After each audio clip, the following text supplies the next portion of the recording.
Hello, everybody, and welcome once again to another episode of Poddywood. And this week, we have a guest. But before we bring her on, I just want to introduce myself. I am one of your co-hosts, Steve Hester, and joining me in the presenter seat once more, we have...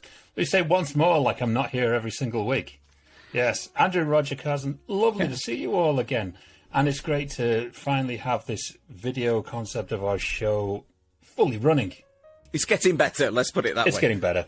Steve is rapidly getting older with the amount of editing that he is doing on a week. And now... Look at all this grey. We had to give him 2 shows to do a week because that's just the kind of person I am.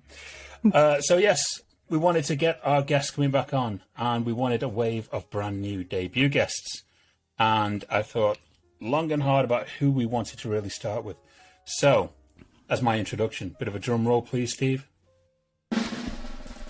There it is. I'll take one. Okay, so I went out and I found the first guest is amazing. She is a winner of the Game Changer Award at the South by Southwest Film Festival. She is an honorary member of the Alliance of Women Filmmakers, a film independent fellow, creator of Glass Elevator, and that's just the icing on the cake. There is so much more to get into. So I want to welcome here for the first time making her debut, director Jen McGowan. How are you, Jen?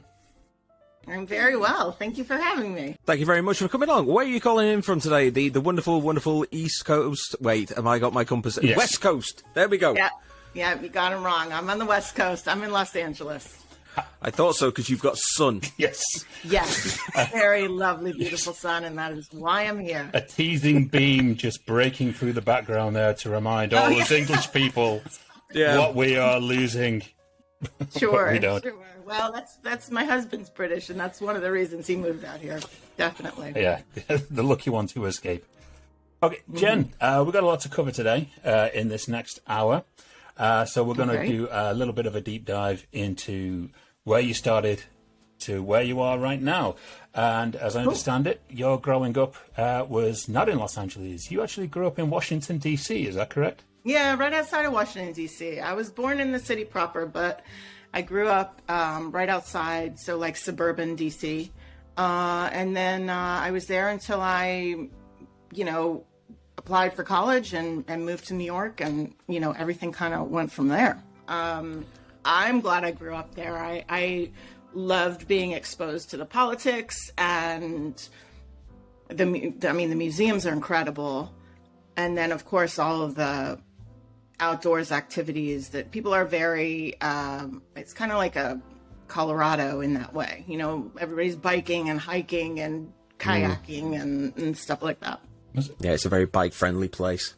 Mm-hmm. Unlike New York, which is just like every man for themselves, really. every person for themselves. It's funny you say that, because when I was in college there at NYU, I would get from place to place rollerblading, and I had some pretty close calls a couple of times. Well, from growing up in Washington, D.C., what were the kind of earliest signs that was pointing you in the direction of film and television and the arts? I mean, honestly, there really weren't any until maybe high school. I always wrote just for my own just pleasure and self-expression. I think every kid kind of does that, though. So when I got to high school, though, that's where I got involved with theater. And that's kind of what started me on the path towards this world. Also, as I was finishing up high school and going into college, that's when it was a really great time for independent film. Sundance was really dominant in that way of finding new American voices. And that was very exciting. You'd go to your non-blockbuster video store and just talk to the clerk and say, what's new, what's interesting, or you go over the shelves and everybody has their employee pick, or so that's where I was first exposed really to movies. My family, is just like blue collar, middle class. My mom's a nurse, my dad worked for the government, so there was no real exposure to film, television, the arts, the biggest exposure to the arts was, like I mentioned, going down to DC and going to the museums. It didn't feel like I had any sort of personal connection or access to any of this stuff. It felt very other. So I didn't really start being exposed to, this could be a career, until I moved to New York and started meeting people in that world and having a different perspective on, how a life can be lived and how you can sustain yourself in a way that is also creative. Yeah, and to do that, you ended up going to New York University Tisch School of the Arts. That's correct? I did, yeah. And I studied theater there. I studied it. Honestly, the reason I went there was twofold. I wanted to get away from home and go to New York. I graduated high school at 17, and, moving to New York at 17 was pretty freaking awesome. So, honestly, that was my number one priority, and I didn't have the greatest grades. So I had the skill in acting, so I used that to get where I wanted to go. So when I auditioned, I got in, and luckily, that weighed heavier than other things in the application. And I studied at the Atlantic Theater Company, which is David Mamet's theater company. Yes. And that was fantastic. I'm not sure exactly if I knew what I was trying to do, other than just, be in New York, have a great college experience, who knows what else. But that's when I started really feeling like, this is something that I can do with my life. So what movies were you watching around in those early years? What were the ones which kind of made you think, maybe I could do this as well? I don't think I thought, no, I know exactly when I thought that. I did not think that until I was out of school, out of NYU. But in terms of exposing me to things other than, just whatever the blockbuster was, something a little bit more personal, something with a different perspective than, the dominant storyline at the time. Anything that Parker Posey was in, basically. The late 90s independent scene. Oh, yeah, 100%. Oh, God, yeah. Like, I love that stuff. And I don't think I even understood, why I loved it, but I just loved it. Anything really dark. Like, I loved, Welcome to the Dollhouse is still one of my favorite movies. It's so dark and funny and honest and cruel, and it's just so rich. Jim Jarmusch movies, brilliant. and well, definitely Hal Hartley movies. I know obviously that was earlier, but I was exposed to it then through this, go to the video store and rent something interaction. Because I don't think we had a movie theater near me that really played indie films. Of course, there was the Rocky Horror Picture Show, which was an event to go to. Every still is Friday, Saturday night. The midnight show. You go, and everybody's just like, it's a blast. And I remember doing that in high school. And then I think also, when I was in high school, DC was a big influence on me in a couple of ways. One is, as I mentioned, politics. Like the world is politics there. That's like the industry. As to Hollywood, it's film, television. In DC, it's politics. So that was very normal, and something that I felt very educated and passionate about. I felt comfortable talking about those things. I didn't realize until I was a grown up that you're not supposed to talk about those things, but that's another story. So that, I think, influenced me very much. The other thing that influenced me very much was, my gang that I was hanging out with at the time. We would go down to the 930 Club, and we would go to all these great clubs in DC. And that was a real, that was where I think I started becoming exposed to not the normal traditional way. And I think that's the way growing up in DC really influenced me as as I hate using the word artist, actually. I'm not so big on that word. This is something I need to talk to my therapist about or something, but as a filmmaker. But yeah, I don't know if I even answered your question now. I've gone all over the world. I've forgotten the question. Steve found the magic question that takes you on a journey. I've forgotten. Well, you mentioned the Atlantic Theatre Company, and you're obviously working with David Mamet, who is a genius. And you also worked with William H. Macy there. I did. And what I class as the last great American playwright, Sam Shepard, my hero. Yeah, and I was very, very lucky. So when I was at NYU, they basically kind of shopped out the theater students to different studios around the city, which is great because you're, training with some really prestigious studios. There's the Estella Adler. I think there was the Strasbourg Theater. I'm trying to remember.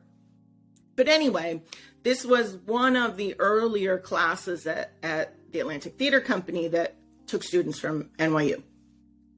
The great thing about that is we got to study in the theater itself. It was this teeny little, I think it used to be a church even. It's, like an A-frame kind of building.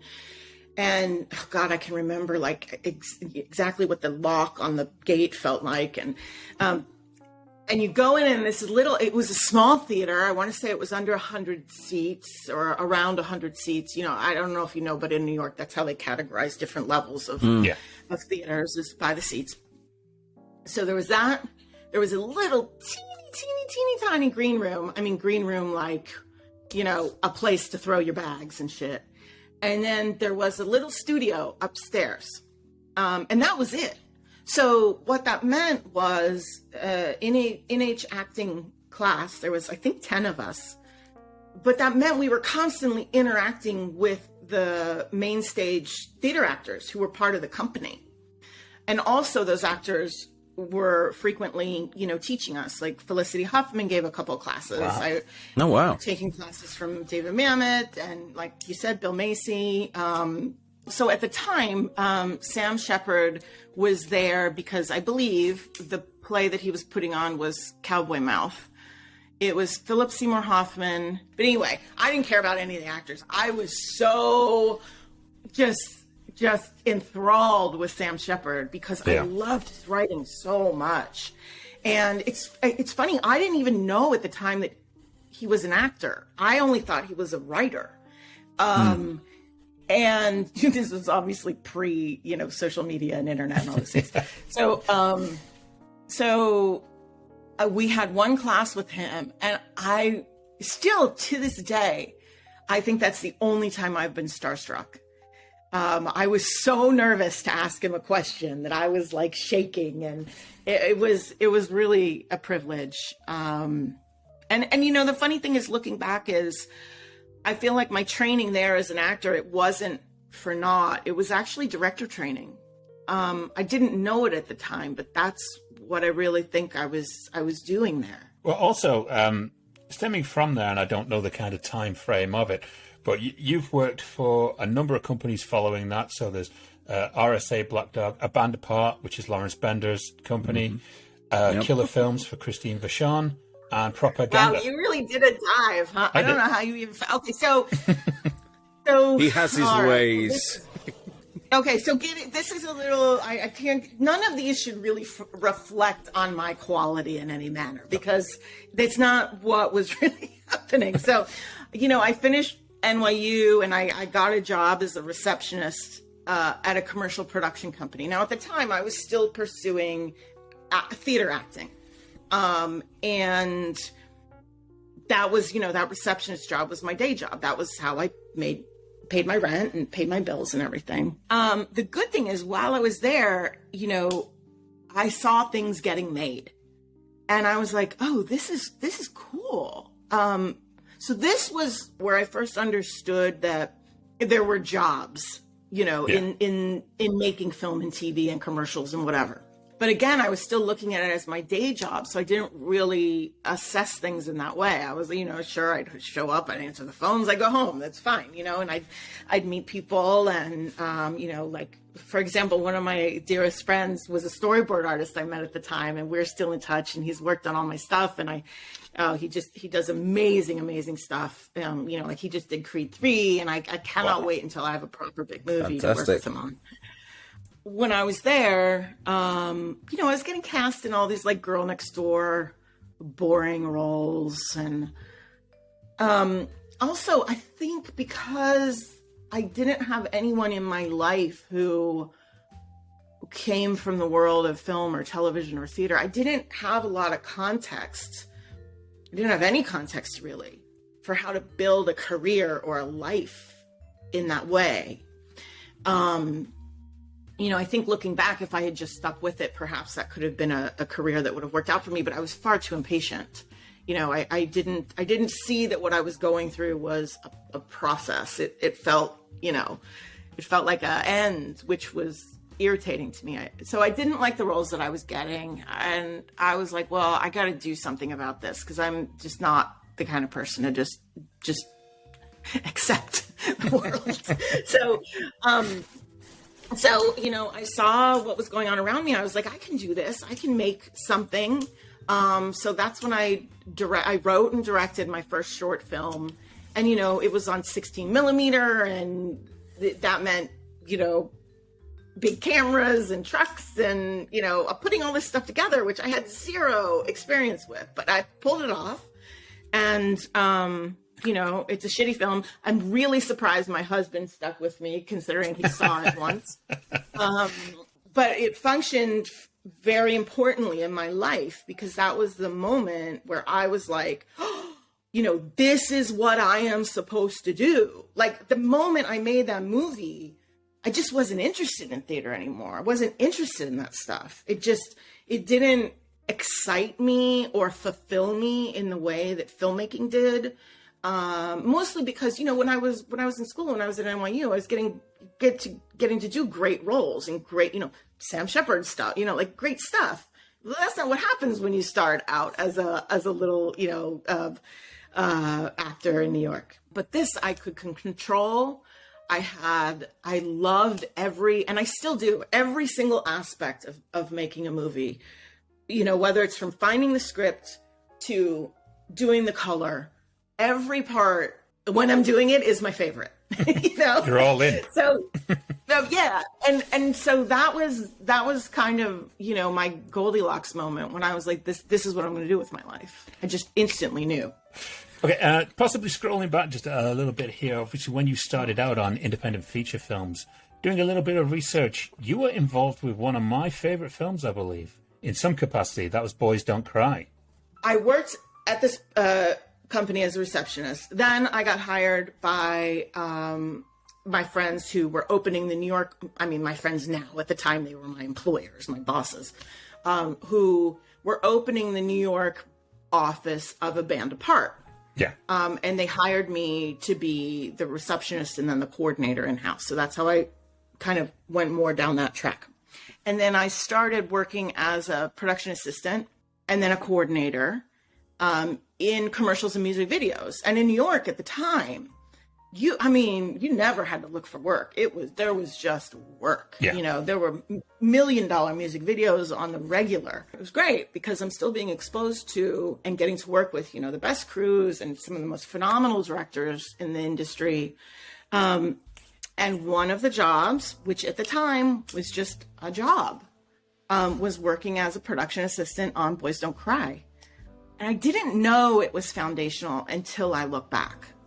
But that was the first time I ever saw a female director. Kimberly Pierce. Yeah. And I've very, very fortunately got the ability to tell her this since then. And I think that is why that I ended up being a movie director and not a commercial director. Yes. Because and it didn't even occur to me. It's not something I was like, oh, I can't do that. I don't see anyone. It didn't even occur to me. I'd never seen a female director ever. In theater, I had. And honestly, so I worked in commercials because the music videos kind of died down after a while, but I worked in commercials as a UPM, a production manager, and a producer for years and years and years. And I did that as my day job, basically kept two different careers going at the same time. And I never told one that I was doing the other until after my second feature. And in that time, I think I only ever worked for 3 women directors, 2 of whom were one-offs, you know, like never to be seen again. And the other is a wonderful, phenomenal powerhouse director, Peggy Serrata. Yes. Who works at Pretty Bird. And she started, I believe, I might get this wrong, but I believe she started as a rock and roll photographer. It's really fun because I've worked at her house before. I've shot at her house before, and she has a beautiful office where we would set up when we're shooting. And you'd see these boxes of film, you know, that would say like Morgan Freeman, Vanity Fair, you know, and it was just box upon box upon box upon box upon box of all these incredible shoots. So anyway, so I worked on Boys Don't Cry as a PA. You know, I did what PAs do. I picked up trash and I, you know, handed out walkies. And I, one cool thing, because it was an indie film, I do remember, probably, I don't know if I was allowed to be doing this, but I drove Kim and the DP to shoot a bunch of the driving shots. I believe we were driving all throughout New Jersey. I definitely remember it was at night. Which is the best time to see New Jersey. Yeah. Oh, that's mean. Now. Don't mean it, people of New Jersey. It's a lovely state. It actually is. And so we did that. And then the other thing, and this is my real claim to fame, is that there is a scene in the movie where I think it was Chloe Sevigny pulls a note out of a trash can. And that was my hand. And I'm very proud of that. Hey, there you go. Basically because I was the only young woman on set that day. So I got to do that. I had no idea what the hell I was doing. Well, honestly, I speak to my husband about this a lot. He's in the industry as well. There is so much of your career that is out of your control. Yeah. It's luck. And I don't mean this like in a bitter way. Not at all. In almost a grateful way. You know, it's like you're getting knocked around this industry like a leaf in a storm, and you control as much as you can, but it's really very little. You just have to hang on as long as you can. Your thesis film, Confessions of a Late Bloomer, actually began the festival run at Tribeca, I believe. It did. So once I realized, okay, this is what I want to do, because, and I'm not sure if this was the right decision or not, but because I was around, you know, big directors and commercials, I was like, I don't know what I'm doing. I need to go learn how to do this. I'm not sure that was the right decision, but in any case, that's what I thought at the time. So I applied to film school. I applied to AFI, which is where I wanted to go. And I applied to USC, and I didn't apply anywhere in New York because I thought, well, let's make this as a time to leave. So I got into USC, which actually was not where I wanted to go, which sounds incredibly arrogant. I wanted to go to AFI because I was used to, from studying at Atlantic Theater, I was used to the more conservatory environment. I also knew that I wanted to direct. I didn't want to do anything else. And AFI is more, you know, you pick your lane and that's what you stay in. Whereas USC is a bit more general, and you kind of find your way as you go. So I went. I loved it. I had a great time. It's amazing. It will put you in a tremendous amount of debt if you don't come from money. I don't necessarily think it's worth it, but that's what I did. And my thesis film, like you said, Confessions of a Late Bloomer, which is a teen comedy, got invited to Tribeca, and that's where we premiered. It was great. So great. It was so nice to go back to New York, too. Did it feel different then coming back, knowing, okay, I left here and now I'm coming back with something which I've made this thing and it's starting to get some good traction with it? I don't totally remember because it was a while ago, but I do know that I was very excited. I was super proud. I knew that the film was well received. So I was comfortable being proud of my work. It wasn't like, oh, are they going to like it? Like I had played it with people. I always do test screenings. Test screenings are extremely important to me. So, it was just an incredible experience. And, I loved going to film festivals with short films because you end up being in this little program with other filmmakers. You're never programmed on your own, usually, unless you're put in front of the feature. You end up having this like ragtag gang of fellow filmmakers that you experience the festival with. And usually the city too, if you're there for a bit, or the town or wherever. And it's a shit ton of fun. It's great. So it really was just a pleasure on all levels. It was really wonderful. And not only that, your next short film, Touch, ended up winning the Grand Jury Award for Best Narrative Short at the Florida Film Festival. Yeah, so that was a little while later. So after I did my thesis film, I left USC. I didn't graduate. I still had another semester, but I was like, I'm out. And I went back to working in production and commercials as my day job. And when I did that, I think the origination of Touch was I had volunteered as a first AD on a friend's film, a short film. Ryan Pierce Williams was the director, and we shot it in El Paso and Juarez with America Ferrara, who they ended up marrying, that one another. Oh, wow. I was the first AD on that movie. Actually, the producer of that, one of the producers on that movie just produced Air. Wow. So it's really, I mean, I will say the thing that I think you really gain from going to film school, particularly one of the fancy ones, is learning from other filmmakers. And making those relationships, though I think you can do that without spending all that money. I think just volunteer on people's films is still, there's people I know that did that, who in our memories we believe went to school with us. They didn't go to school with us. They were just hanging around. So benefited from free. Anyway, so did that film, and one of the guys on that movie, who I think was a grip, we just got to know each other, and he wanted to move into producing, right? And at the time, I had my film at Tribeca, so that looked fancy. I mean, look, here's the thing. Whatever level you're at, you're like working with people at your same level, right? So they like Steven Spielberg's not going to be impressed by me when I have a short at Tribeca, but somebody else that is at kind of my level will be. So I was like, okay, well, I want to direct another movie. Why don't you find it? You produce it. I'll direct it. And so that was Touch. And we went to almost 100 film festivals. We won most of them. Winning at Florida is what qualified us for the Oscar. And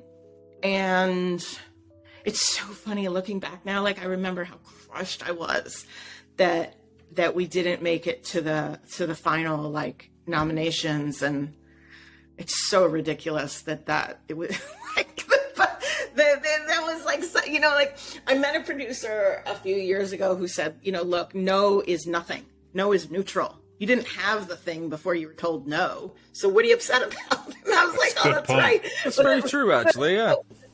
But when you get close to something, I feel like that's when hope starts kicking in, and that's a real bitch. So that film did wonderful things for me. It continues to do wonderful things for me. It still gets me work now. And that then, which I imagine you're probably going to ask me about next, led to my first feature. Yes. Your first feature was Kelly and Cal. Steve, I'm not even going to ask you if you've seen it or not, because you've not seen anything. but I guarantee you're going to see it at some point. But yeah, it's a running joke on this podcast about movies that I haven't seen movies. So. Yeah. You've seen some of the worst movies, but the most critically acclaimed essential movies Steve has not seen, so we try and educate him every week. Oh, goodness. I'll tell you, I cannot watch bad movies. I can't. I know people watch it for ironic reasons. I can't do it. I get so irritated. I can't do it. Oh, there's been some for us. But yes, obviously, Kelly and Cal. One, how did this movie come to be? And two, what was your experience as a first-time feature director with it? When after I did Touch, I was then looking for a feature, and I don't write, so I never had the desire nor the intention to write my own first feature. I was always looking for material. So I was reading tons of scripts. And coincidentally, luckily, at the same time, some graduates of USC put together this program called USC First Team. And the point of this program was to facilitate feature films amongst the alumni. And so what they did is they put the word out to the alumni and said, look, we're going to run this program. We're going to accept 30 directors, 30 producers, and 30 writers. And the goal is, by the end of the year, to have complete feature film packages ready to go. You had to apply, and I applied, and I got in as a director. And then they held this big speed dating event where basically I met with writers and producers who were interested in similar genres as I, and vice versa. So I have no idea how they figured this out, but it was really cool and a ton of work on their part. So I'm very grateful for that. I connected with a writer, Amy Lowe Starbin, who had written a script that I loved the voice. I didn't necessarily connect with it personally, so it wasn't the thing that I wanted to do, but I really liked her. I really liked her writing. And I was like, do you have anything else? She's like, yeah, I've got this movie, Kelly and Cal, and she told me about it. And it's funny, when we tell this story forever, I will say she had about 20 pages, and she'll be like, I had about 60 pages. And I'm like, okay, but I don't know. So anyway, some pages existed of the story. And I was like, I love it. Let's work on that together. So with this program, they basically didn't help you in any way except for to set deadlines. And if you didn't make the deadlines, you were out. That was kind of what it was. And I will say, from the 30 pairings that started, I think like 5 or 6 movies got made. Wow. Which is kind of great odds. So we worked with a producer we met through that program, and developed the script, got it into a great place, handed it over to her, and then it didn't happen, right? But Amy and I really liked working with each other, so I was like, okay, well, why don't I take the project and I will try to find a way to get this made. I had my production experience from commercials, but those are two different worlds. So I didn't really know anybody, but I just knew I can get shit done. So we parted ways with that producer, and I just basically, contacted every person that I knew with this project. And the thing is, I knew it was a good project. I knew that it was a good package because of what I had done so far. And I knew that the script was great because we got feedback and we got responses, and I knew it was good. So I was proud of this. It's kind of like what we were talking about earlier about going to Tribeca. I knew what I was sharing was good and that it would be of value to someone else. So at the time, I forget what year it was, but at the time it was like right around when the whole economy crashed. So there was very little money going around for independent films. It just wasn't the top priority. People were trying to not lose their houses. Oh, yeah. So what I was frequently getting was, love the project, love the script. Either I have too much on my plate to take something on. Yeah. Or I don't have the ability right now to raise money. Can you come back? And that was mostly what we were hearing. So every time I heard that, I was like, no, I want to make it now. Who do you know that might be interested in a project such as this? And that's how I went. And I think I spoke with over 50 producers, none of whom I knew before I started this process. You know, it just, I kept getting referred and whatnot. Now, while I was doing this, Touch was still on the festival circuit. And completely out of the blue, I got a call from two producers in New York. Their company was called Spring Pictures, Mandy Tagger and Adi Azroni. And they just randomly called me. And they were like, hi, you know, we're independent producers from New York. We came across your film Touch on the festival circuit, and we really loved it. And we wanted to talk to you about, you know, if you have a feature you want to make. And I was like, what? This is bullshit. I'm like, okay, yeah, sure, that's what's happening. So now at the same time, I had gotten really close with a producer that I loved, we were doing legal contracts back and forth. She didn't have the money to get the film made at that time, but she was like, look, I think I can raise it. It's going to take some time. And that was the best I was able to achieve, you know, and this phone call happened. And I was like, well, you know, I have a few things. The one that is most ready is this project called Kelly and Cal. I am speaking to another producer about it. We're very close to coming to terms, but it's not signed yet. And if you want to take a look, I'll send it to you. I sent it over. They loved it. You know, they called me like 3 days later saying, we love this. We want to make this. I reached out to the other producer and I said, look, these producers have money and I want to get this made now. And she was like, you know, God bless. Great. I get it. Makes sense. So I think a week later, they flew me to New York. We had meetings there. And then I want to say 6 months later, we were shooting. Wow. It was a complete Cinderella story. Totally non-repeatable. And it's a totally wonderful film as well. I saw it when it first kind of got released. And that's just the kind of movies that I love to sit and watch, real character-driven ones. That on the I think when you know the film, you can see what I was talking about earlier about what drew me into this industry is also what attracted me about that script. Yeah, and Juliette Lewis is fantastic in it. Really fantastic.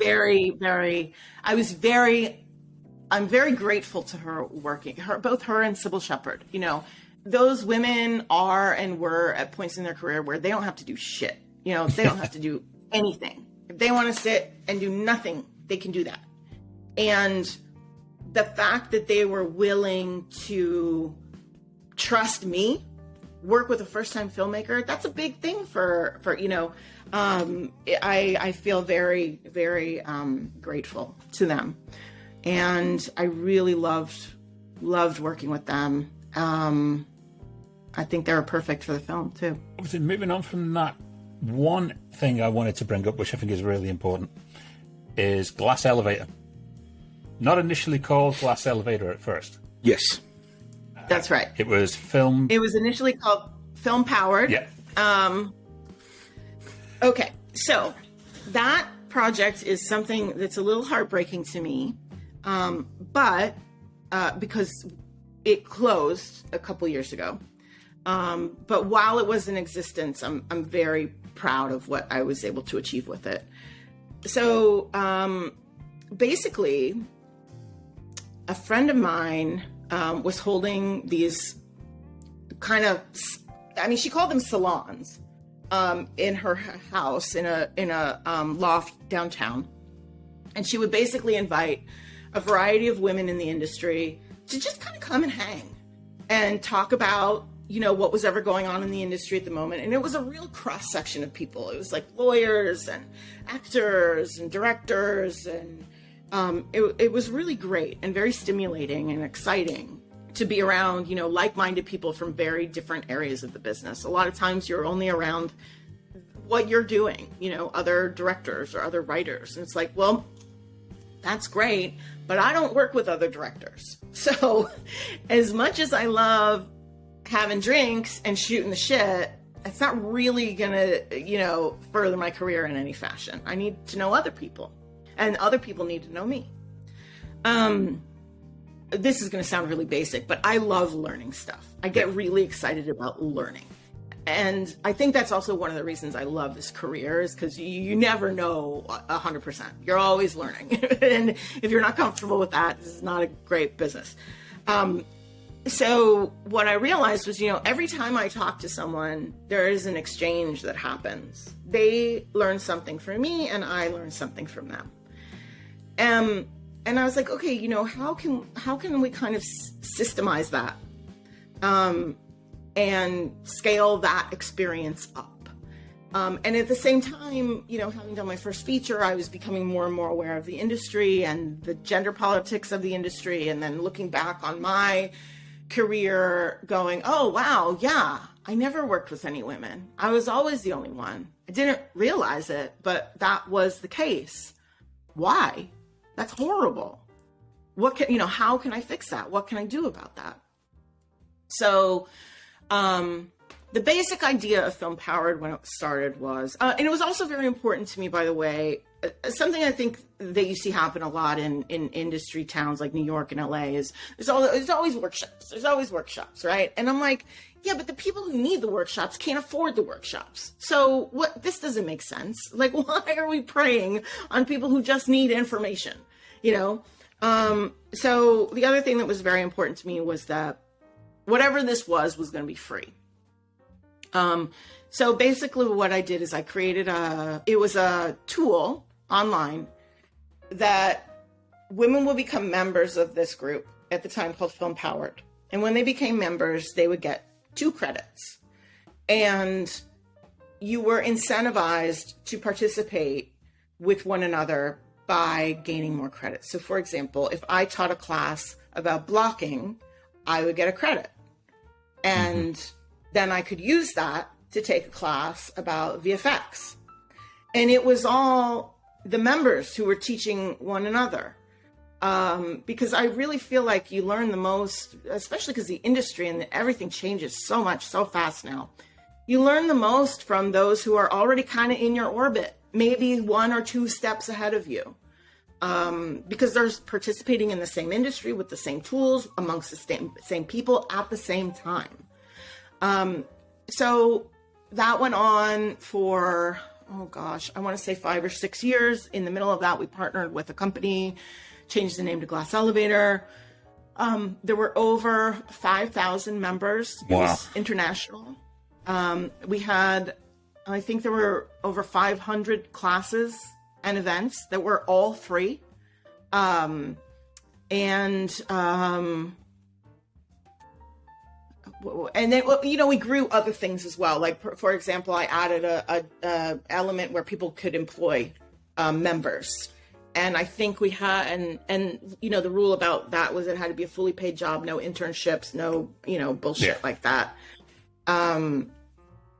Any minority group, anyone who is not the dominant paradigm can frequently be taken advantage of, for doing free work because they just want in so badly. Yeah. So that was very important to me. And lots of women got work off of it. And more importantly, all of these things were before COVID, so they were in person.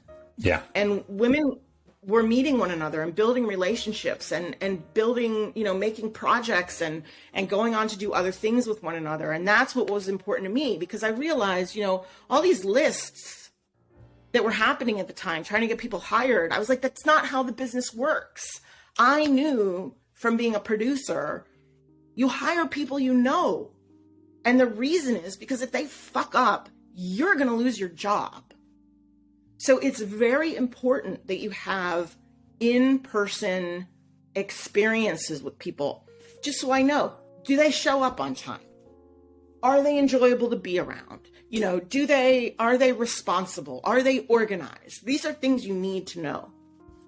And, I would always say, like, these classes were basically excuses to get these women to meet.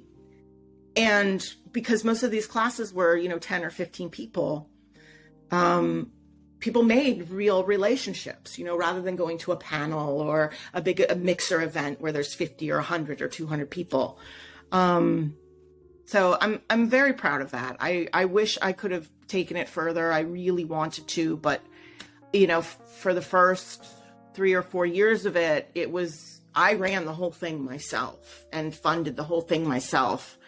And it just wasn't sustainable. I grew it to the point that I could grow it, and I needed help. And unfortunately, I couldn't find the help that I needed. So in the end, I had to be happy with what we had achieved in that time. And you certainly should, because there are so many people, women in the industry especially, who've gained more skills through those free workshops and have probably gone on to other areas in the business with those skills that you've learned. So you should be extremely proud of it. And I think a lot of women in the business would thank you. I really hope so. That's, and I just wanted to do my part. When you see a problem, it's like, okay, well, I can fix that. So I might as well do it. Nobody's fixing it. No.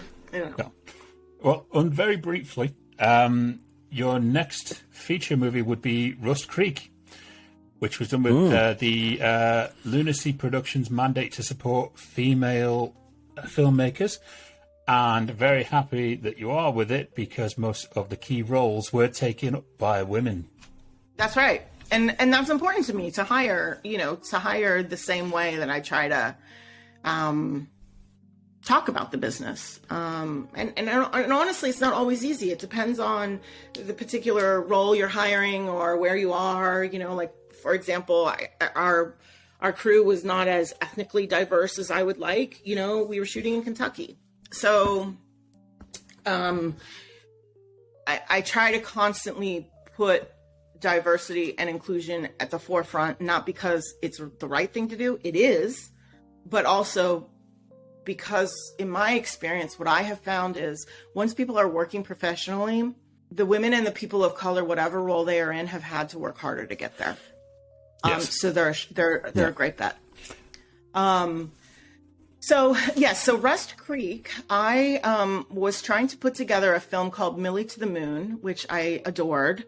And I couldn't put it together. I was trying to duplicate the same thing that happened with Kelly and Cal, but I wasn't able to put it together.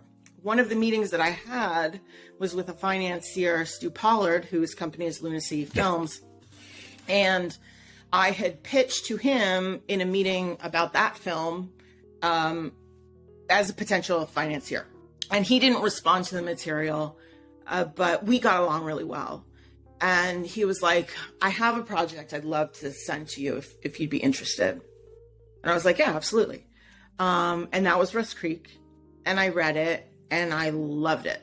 And I loved it not only for what it was, but for what I thought it could be and for what I thought I could do with it. And I just went all in. I was like, yes, this is what I want to do. Let's do it. And actually, similar to Kelly and Cal, I think we were shooting like 3 or 4 months later. So that was the film with Hermione Corfield. We shot it in Kentucky over 22 days. And that one did great. We sold it to IFC. We did great on Netflix. It's been on Amazon, all the places.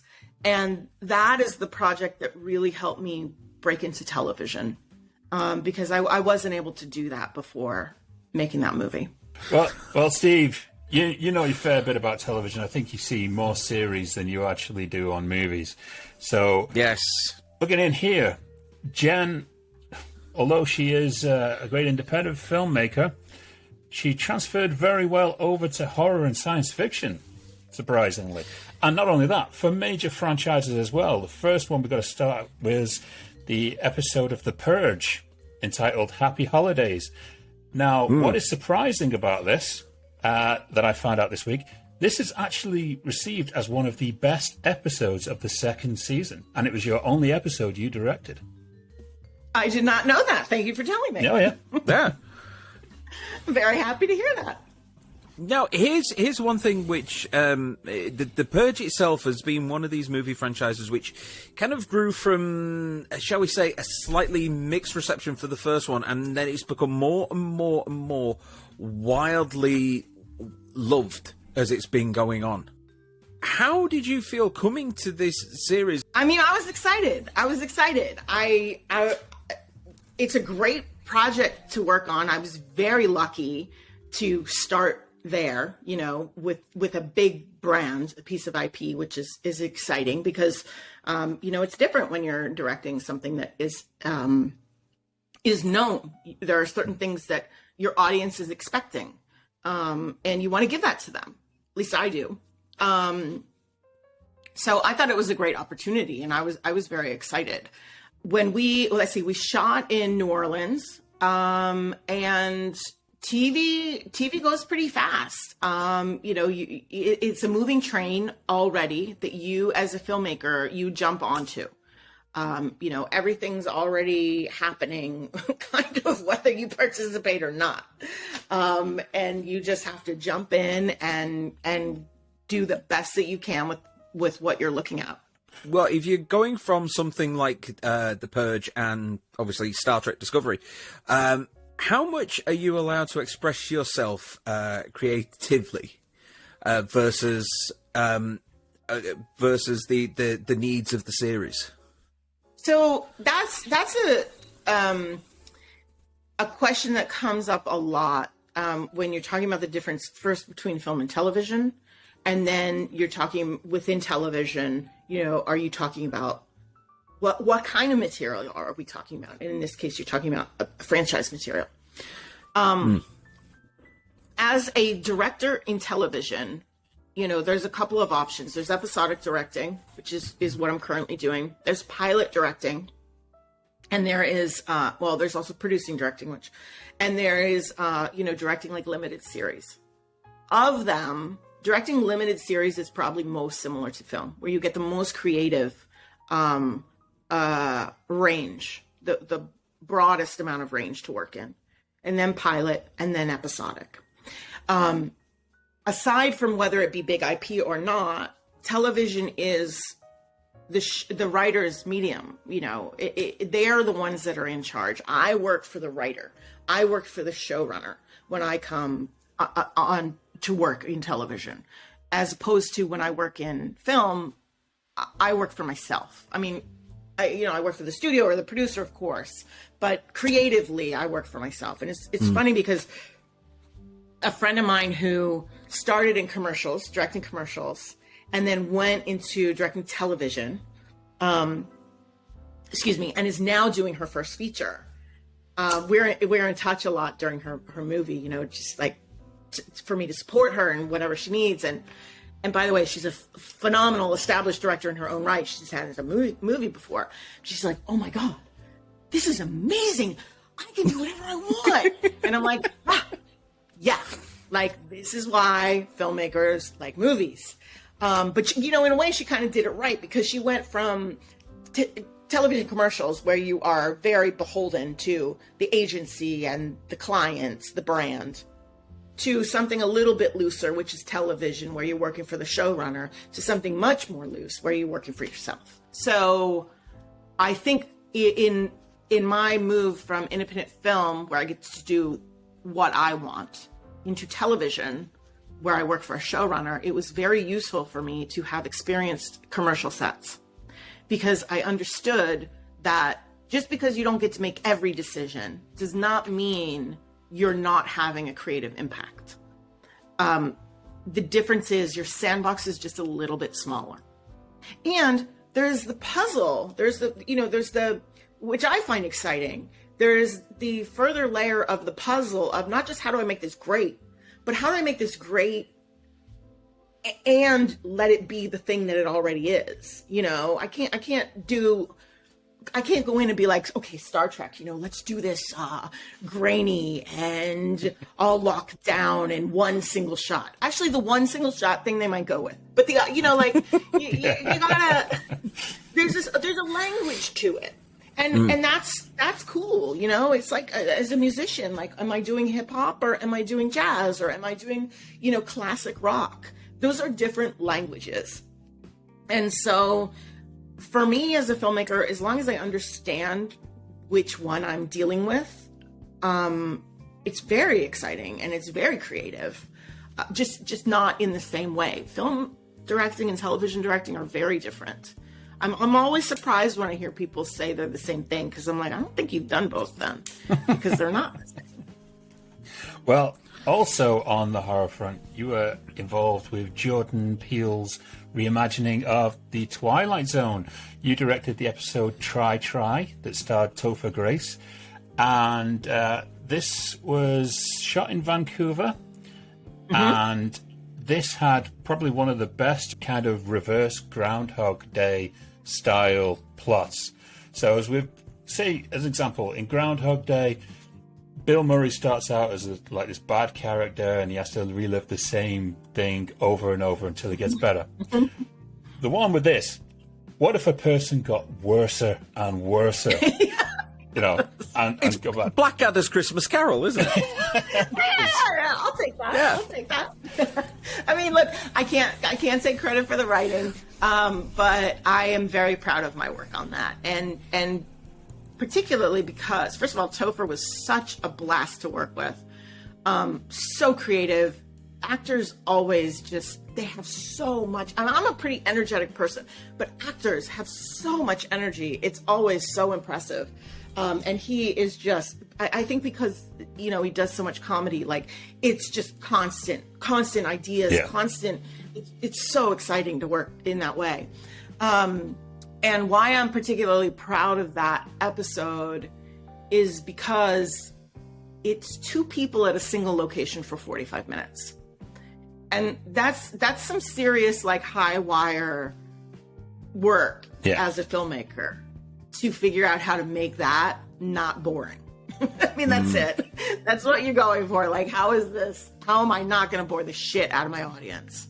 And I knew that going in, that was the challenge. And I was very glad, because this is where my short film Touch came in helping still.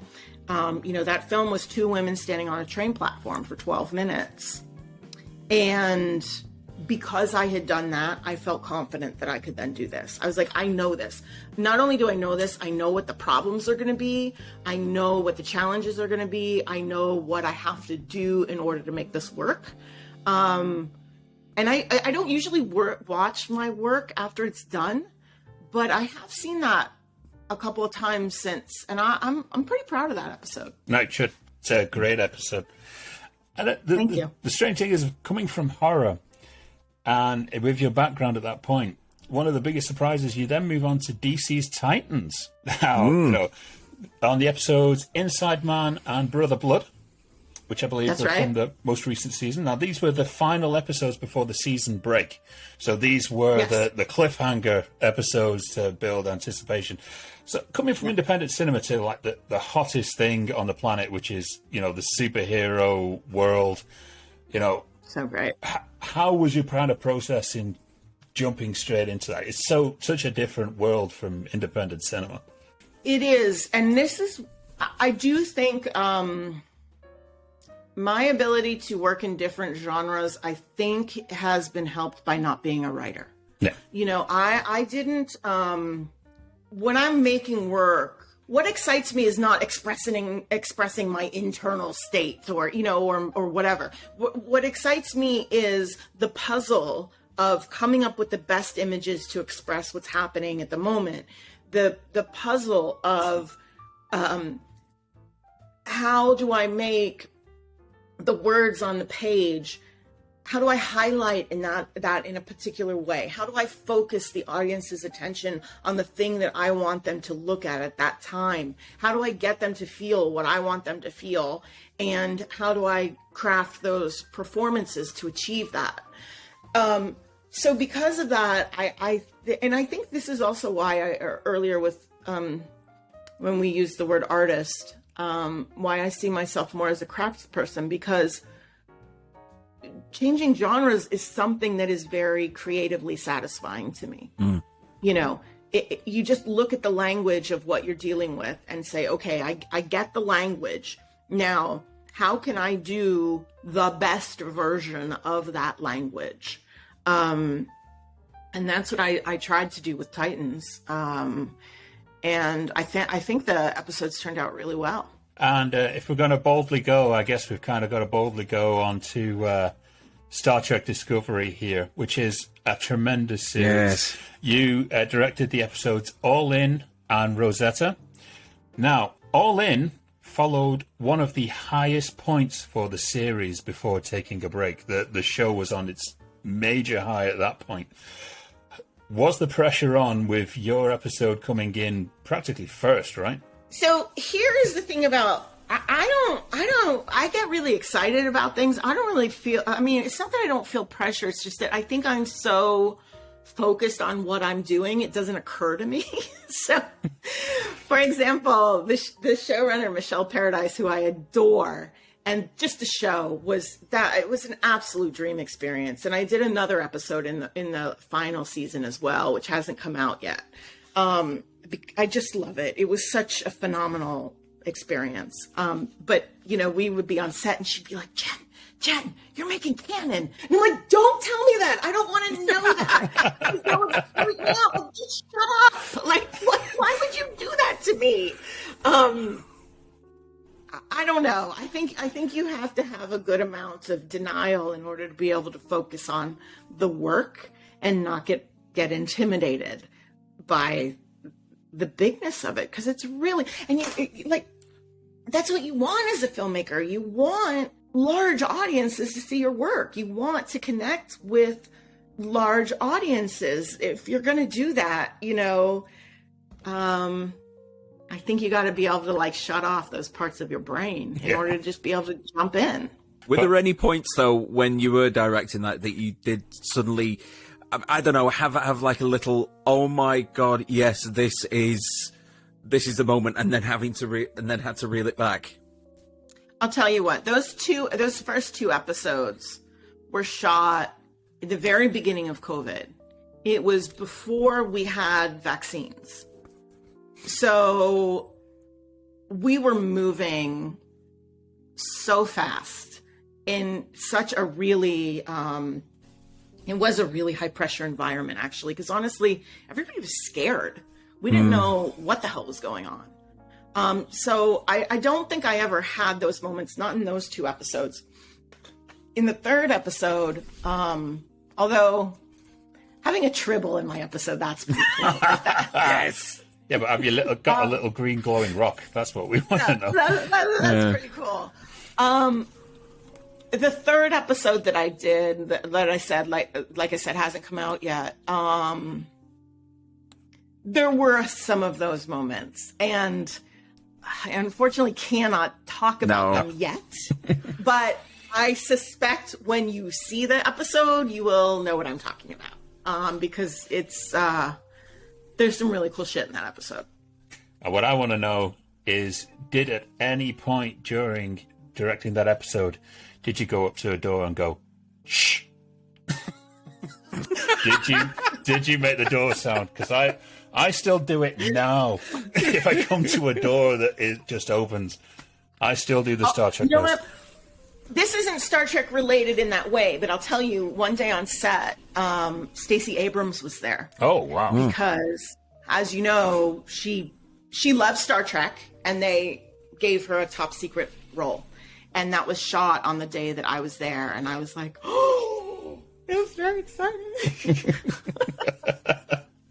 And I had to keep my mouth shut for 8 months. It was horrible. That's pretty cool. Well, I mean, now, obviously, you've got another episode of Star Trek Discovery coming out. You've got a more bright future in more TV and independent film, we hope. We still want to see some more movies come out. One question I want to ask, because obviously you are so instrumental in the women filmmaker movement. And we're seeing more and more women directors coming into sci-fi and coming into horror. Yeah. Now, what do you think, personally, the future of women directors in other genres, such as westerns, thrillers, action, these kind of genres that haven't fully embraced and got their major women directors to get their stamp so far. I mean, I think it's just a matter of time. I think all of this, look, unfortunately, our industry is so skewed towards the white male filmmaker that, we have these fits and starts in our industry of pushing diversity forward. Unfortunately, we don't have anything that lasts. We don't have a sustainable systemic change. And what we're having happen right now in our business, regardless of the strike, is a contraction. We had streamers for the last, 5, 8, 10 years where there was all this content being made. And that was a really wonderful thing for a variety of filmmakers, because frankly, more jobs means, you're going to need more people than just straight white guys, because there's not enough. It's purely a numbers thing. So a lot of people got opportunities. I'm sure that's why I got some of the opportunities that I got. I'm very grateful for that. And I have fortunately been able to continue, just because you get an opportunity doesn't mean it's going to last. And I have been able to do that. And I am certain lots of other women are having that happen as well. I'm concerned about what is going to happen in the next couple of years. We still haven't made proper strides. We're nowhere near levels of representation that are equivalent to, the population. We're certainly not at 50%. So I don't know. We'll just have to see. Well, today's been a fantastic episode. We can't thank you enough for coming on, and we really hope you've enjoyed it. Is there anything else that, apart from Star Trek Discovery, that you're currently looking to release? Anything to promote? Not at the moment. I do hope people check that out, and if they haven't seen my movies, I hope they check those out too. But anything else that I'm working on, unfortunately, is under wraps for the moment. But there's lots of good stuff coming. I'm very happy. Very excited. And we want you to let us know about them when they're ready to be told. We will feature it here on the show and let them know. In the meantime, Jen McGowan, thank you so much for joining us here as the first guest of the video Poddywood. Excellent. Thank you so much for having me. I guess that's it then for today's episode. Thank you very much for watching, and I hope that you've enjoyed it. If you want to get involved in discussing anything that you've heard about in this episode, then you just need to go to the links below. You can hop onto our Facebook page at facebook.com/Poddywood. You can hit us up on Twitter at Poddywood. You can follow the r/Poddywood subreddit. You can join us on LinkedIn. You can also get us on Patreon, where you can get audio versions of these episodes a couple of days earlier than when they actually go out as the full video things. So for now, once again, it is a very big thank you to Jen McGowan. Thank you so much for having me. And we want some subscribers, so get down there. Come on. You're getting this content for free. Yes. So in that case, it is a goodbye from me. And I've got to leave too, or otherwise I'm going to be here all on my own.